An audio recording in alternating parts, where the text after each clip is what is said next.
पुष्कर एक ऐसी जगह जहां सुकून अपने आप मिलता है। सेक्रेड लेक, 25 घाट और ये जगह भक्ति का एक महान केंद्र है। It's believed that Lord Brahma perform a यज्ञ here, making it one of the few places in India with a Brahma temple. After exploring this claim, my journey was not over yet. Next stop Ajmer, but this trip was not about to get over very interesting. जैसे ही मैं अजमेर के लिए निकलता हूँ, कुछ unexpected होता है। एक दोस्त जो मेरे से 5 साल से कनेक्टेड है, फाइनली हमें अजमेर में मिलने का प्लान बनाया।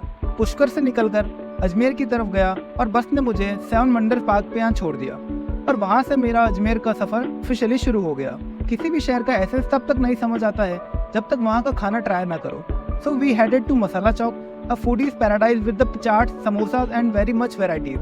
यहाँ आपको अजमेर का असली टेस्ट मिलता है और जब तक पेट खुश होता है तो मन और एक्सप्लोर करने को कहता है। अब हमने डिसाइड किया था कि अगला स्टॉप होगा हमारा आधा दिन का झोपड़ा।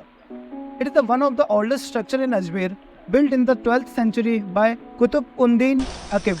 But reaching there was not the task itself. We had to make a way through these busy streets. और अजमेर दरगाह के पास तो इतना रश था कि लगता था सफर में सफर हो रहा है। Finding parking was another adventure.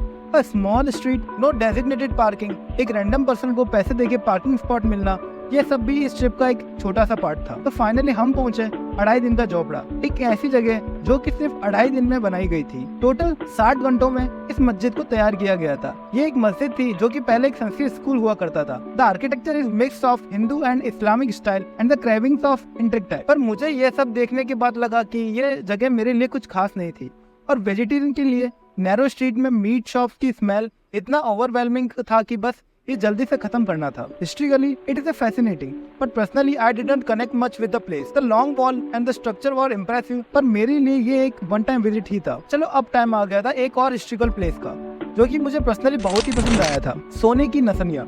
यह एक जैन टेम्पल है और अंदर का दर्शन तो बेहतरीन था। पूरा golden work which depict the Jain version of the universe, और ये सब 19th सेंचुरी में बनाया गया था। ये सिर्फ एक मंदिर नहीं और एक representation of how Jainism invasion the world. यहाँ का क्राफ्टमैनशिप ऐसा था कि आप बस देखते ही रह जाओ।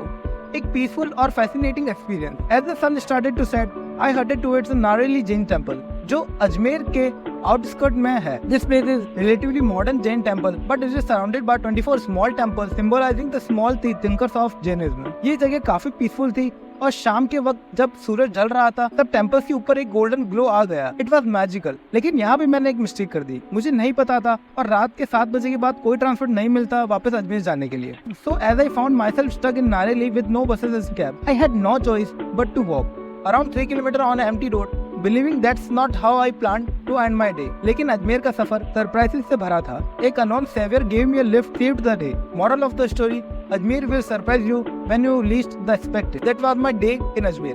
From the rich history of 2.5 दिन का झोपड़ा to peaceful beauty of Nareli. ये शहर एक परफेक्ट ब्लेंड है पुरानी कहानियों और नए एक्सपीरियंस का।